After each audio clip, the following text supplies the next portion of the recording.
Michigan State at Purdue. This was a big game. We previewed it, and it was probably the most uneventful preview ever because I started it with saying, is anybody really picking Michigan State to beat Purdue in this one?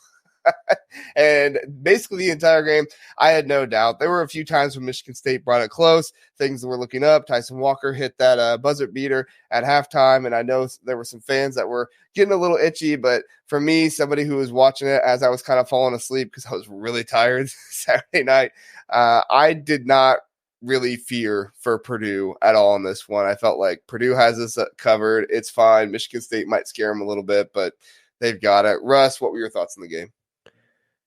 Yeah, it was, we talked about it before we came on that I never really got nervous either. They did make a run at the end. Michigan State did, that is, but Purdue seemed pretty much in control. And, as much as I've joked that Michigan State's a bigger rival than what Indiana is recently, Purdue now has won 9 of the last 10 against Izzo. So Purdue's kind of owned that series even, as much as Izzo is a historical coach, a Hall of Fame coach. And he's going to be, as soon as he's eligible, he's going to go in the. I mean, he might already be there, right? Like, because you can still get it while you're still coaching. Yeah, I didn't get that stat down, but the 2 notes I wrote were Edey is good and crybaby Izzo. So if you didn't watch the game, Izzo, they even talked about it on the announcers talked about before the game. They asked Izzo, is he going to complain about fouls? How's that going to go? And he goes, no, I'm not going to say a thing after any of the fouls. Well, what does he do? He complained about every single call throughout the game. And there were even things that he complained about that didn't have to do with the foul call, that the paint crew was just giving it to him. Like every time he was complaining to the refs. And, Izzo, I feel like, has the biggest leash of any coach in the country with officials as far as getting a technical. Like Shrewsbury talked a lot about last year at Penn State because he got a couple texts and he's like, I get a text just for asking a ref why they called a foul, like what the foul was, like not arguing with him, saying it wasn't a foul or whatever. But then you got these coaches like Izzo and maybe another guy we might talk about later, that they just go off on officials and they get no penalty, no repercussions. So, I just, Izzo is a Hall of Fame coach. He's a great coach. He's done a lot of great things, a lot of Final Fours, but he's such a crybaby now. Like, it's so hard to watch him coach a game because he is just always upset. His face always looks like he's constipated. Like, it's just, I can't do it. Like, he's just whining about everything. But then he goes in the post-game press conference and he praises Purdue and praises how good Painter is. And I'm like, man, I want to hate them so bad. I want to hate him so bad. But then he says something nice. But also, he wants you guys to go to the Final Four. He said that. He did. He said this is the year we should go. Yeah, like I said, he says something like that, and you're like, dadgummit, man, Izzo, why you got to do that? Why you got to do that? But Braden also, he's just showing people why he got snubbed from that Kuzi list, like why it was ridiculous that he wasn't considered a top 10 point guard, because he might be a top 5 point guard. He might even be like a third-team All-American point guard by the time the season is done, because he had another great game, 23 points, 9 rebounds, 8 of 11 from the field, 4 of 4 from three-point line. Like, he's just an elite point guard at this point, and he's only a sophomore. There are people talking about him being a possible NBA prospect down the road, which you never would have thought about that for a guy that's sub 6 foot playing point guard in the Big Ten. Like, it's just impressive that he's able to play in the Big Ten. Now he's possibly the best point guard in the Big Ten and one of the top, 3 or 4 in the country. Like, he is playing with a huge chip on his shoulder, and I can't wait to see what this team does in March. I mean, Zach Edey just tweeted, what was it, tonight? He said, if you're going to leave Braden Smith off your All-American ballot, go ahead and leave me off too, which yep. I don't think they're going to do that. Yeah, but, that's bold. Yeah. But, I mean, obviously he's got faith in his guy, and I would too, man. If I was getting passes the way that Braden Smith is throwing them to Zach Edey, man, I'd be all about it too, because, again, that's another thing. Like, people hate on Braden Smith because they say, like, oh, well, I'd be doing well too if I was passing to a 7-4 target. And it's like, yes, the passes get there, but also, like, just look at where they are. Like, you look at passing placement in football, like, oh, this guy's in stride. Like, look at that as well with how Braden Smith is passing the ball to Zach Edey. Sometimes the ball is going directly, not sometimes, a lot of the times the ball is going directly where Zach Edey needs to move. And so it's almost like Braden Smith knows that and he's guiding him there. That's not taking anything away from Zach Edey. They're just both really, really good. And it's honestly just one of the best combinations, not only in the Big Ten, but just in the country overall. So Kent, what were your thoughts on the game? Tweeted out last night, I wasn't able to watch this game, daddy-daughter dance. No one cares about that, so I won't talk about it. But I got to see the last 10 minutes of this game, which was more than I thought I'd be able to watch. I did get a text at the dance that said that Michigan State was doing a good job with Edey in the first half. Was this true, boys? Is this true in the first half, or is this false? I didn't see it, so my hands are up right now. I mean, it's pretty sure Edey had double digits by comparison. halftime. Yeah, Okay. It might just be the fact that he didn't have. I know he finished with 32, so like the parts that I watched, he was not having any troubles at all. And kind of to what Russ was talking about, just a little bit about the complaining with Izzo. It's really fun, just from a neutral, like bystander position, to watch Twitter, each fan base, like kind of unravel after they play Purdue and complain about, because it happens in waves. Like it's like I'll just throw Illinois, for example. We'll be super mad about it. Like I remember Northwestern was really upset. And then each fan base, like right after the game, now they're upset about like what's happening with Edey. So like, again, just as a neutral party, it's fun to see that. And last night it was Michigan State with the screenshots and the videos. And it's like, at this point in the season, for me, it's like, I just scroll right past it because it's like, I've seen this before. Like it's going to be called the way that it's going to be called. You guys just need to get over it. But one point I will make, though, was it was nice. We talked about Lance Jones earlier. He did not have a big game. So it's nice to see Purdue get a big win. I say big win. Michigan State, I don't know how big of a win that is anymore, but it's a big win because they got a share of the Big Ten title yesterday. And they did it without a ton of help from Lance Jones, who is definitely my favorite player on Purdue's team. So nice to see that Purdue was able to do that without him, not totally without him, but without him having a big game. So those were my takeaways from the game, from seeing, like I said, about 1/4 of it. Michigan State is no longer a big win. It has to be said. It is no longer a big win. They have a worse overall record than Ohio State. They have a worse overall record than Ohio State. It is no longer a big win. People can't say, oh, congratulations, you beat Ohio State, a terrible team, and then say, oh, well, we beat Michigan State. Great big win. I say this as an Ohio State fan who, they just beat Michigan State, where it's like, good, you beat them. You should beat them. You're a better team than them. They have if anyone here is new, JR really doesn't want Michigan State to make the tournament this year. I really don't. I don't either, by the way. They don't deserve it. They don't.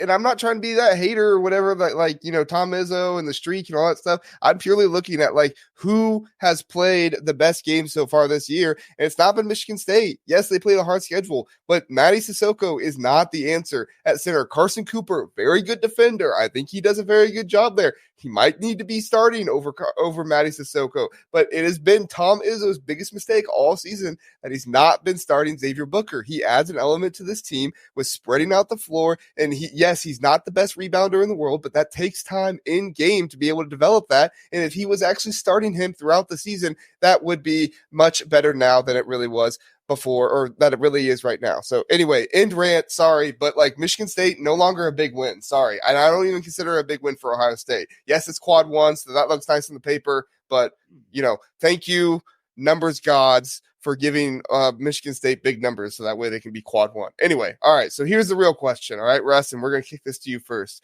All right, best big man, front, forward, center, whatever you want to call it, in Purdue history. Is it Zach Edey? Is Zach Edey the best big man in Purdue history? Yes.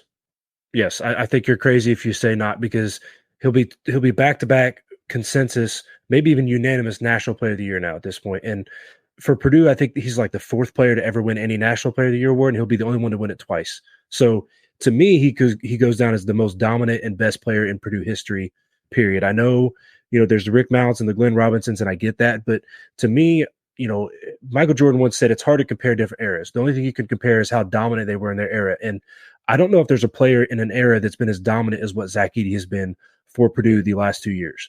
So to me, yes, he's 100% the best player and the most dominant player in Purdue basketball history. And you can't have the conversation about the best big men in Big Ten history without talking about Zach Edey now. Like, I'm not saying he is, because like I said, it's hard to compare eras, but there's nobody, I don't think, that's been more dominant than him from a back to the basket perspective than what he has. And he's just got all around game. He's able to get out and out on the edge and play ball screens defensively and offensively. He shoots well from the free throw line. Like, he doesn't really have a weakness other than how are you going to officiate him that night? That's about it. Kent, what do you think? Yeah, I don't know if you guys saw the tweet or not, but Jay Williams just posted that you're actually not even great until you win a title. And he said Zach Edey's not great because of that reason. So I don't know if he can be, because he's not great yet. Do you guys agree with that? what Jay Williams said about Zach Edey?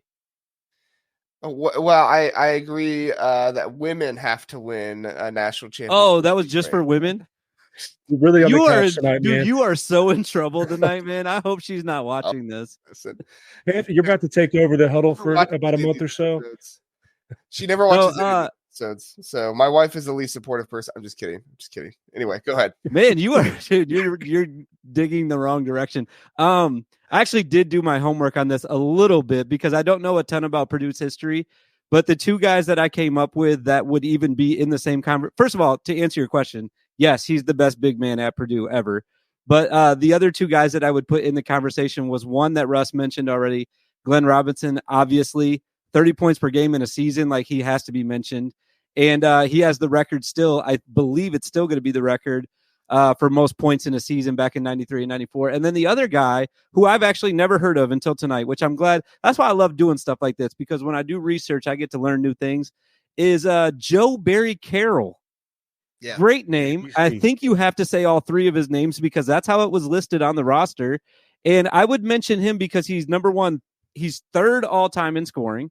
And he also had, for people who like that postseason success, like Jay Williams, he's been to a Final Four before. So he would be the other guy that I would mention. And he's a 7-footer. So that's cool too. Just like, Zach Edey's over 7 foot. We love 7-footers, right? So Joe Barry Carroll, Glenn Robinson, the two guys that I would put in the same conversation, but it is Zach Edey for sure. Barring something ridiculous happening towards the end of the season, he's going to be the all-time leading scorer, already all-time leading rebounder. Russ already mentioned he's going to be back-to-back National Player of the Year. This is ridiculous. I mean, he's definitely, if not the best in the Big Ten, he's definitely the one at Purdue, the best big man ever to play at Purdue. And then also, like Russ says, I think he kind of touched on this a little bit, just what he's done for the whole game. I mean, like, you have to officiate him differently. You have to change what you're doing offensively when he's on the floor. You have to change what you're doing defensively a lot when he's on the floor. You might have to double, triple team him. So he's just done so much for Purdue, and he's I'm not going to say he's changed the game, but in a way he kind of has. And, definitely the best ever at Purdue. No doubt about it. Russ, I'm surprised you didn't bring up the GOAT, John Wooden. Well, he's not a big guy. He's, that's like I said. I was going to say, how tall was he? I forget how tall. He was 3-time All-American, though. Yeah, and he was actually the other National Player of the Year. So it was him, Rick Mount, and Glenn Robinson, and then that's right, Zach Edey. So yeah. I don't remember how tall he was. I do remember though, like watching the old footage or like old photos and stuff like that. Like, he was really tall compared to the other guys. So I always thought, man, he is a big guy, but I don't know how much he was actually considered a big man at Purdue. That's a name you always have to bring up when you talk about Purdue history in my mind. So also very, very interesting story. If you like history and you like John Wooden, he was actually the second choice for Purdue in a coaching search when Purdue's first choice fell through, and they called Wooden to offer him the job. And he said, no, I've already taken the job at UCLA. So he was very close to being the Purdue head coach in that era. So who knows what could have been different then, but yeah. Could have had like 7 more national championships. Fun fact, the first choice was Bob Knight back then. Yeah. That was the first choice. And that fell through. We all know how that went. I'm leaving. The Xavier Johnson with Zach Edey was bad enough. Now I got to. We do have a few thoughts here. Philip says, if Purdue doesn't make the Sweet 16, how much does that taint Edey's legacy? So kind of going to the Jay Williams a route there a little bit. I don't know. I feel like that's in like the eye of the beholder. What do you think, Russ? Well, I'd go back to the comments we talked about with Izzo post game, which was he said that this is the year he hopes that Painter makes the Final Four, and he should make the Final Four. But he also said that, the tournament is a crapshoot. The one comparison I made in our pod a couple weeks ago was, when people play in the World Series of Poker, right, and you've got the best poker players in the world, and you always end up with really good poker players at the end. But to even get to the end, you have to win in 2 or 3 scenarios where you have like a 10% chance of winning that hand or moving on. And, the tournament's not that crazy, but you look at last year, and UConn was a 4 seed and they won it all, and no 1, 2, or 3 seed even made the Final Four. In 1 seeds, I think the rate at making the Final Four over the last 5 or 6 years is like 25%. Only 1 in 4 on average even make the Final Four out of 1 seeds. So it is the tournament is just its own different animal, its own beast. And to me, I think it's harder to win a Big Ten regular season title, where you can't just get hotter for 1 or 2 games. You've got to play a full 20-game schedule. Look at Wisconsin. Wisconsin was running away with it, but then all of a sudden they start tripping up, and some of the games they lost were not that close. Like Illinois, we'll talk about later, they were in that game for a decent portion of the game, but it's just hard to make a run all the way through a season, whereas a tournament's just kind of like, hey, for 3 weekends, can you get hot? So I'm not going to talk about what may happen this year, though. I don't want to get to that yet. There's enough stress in my life.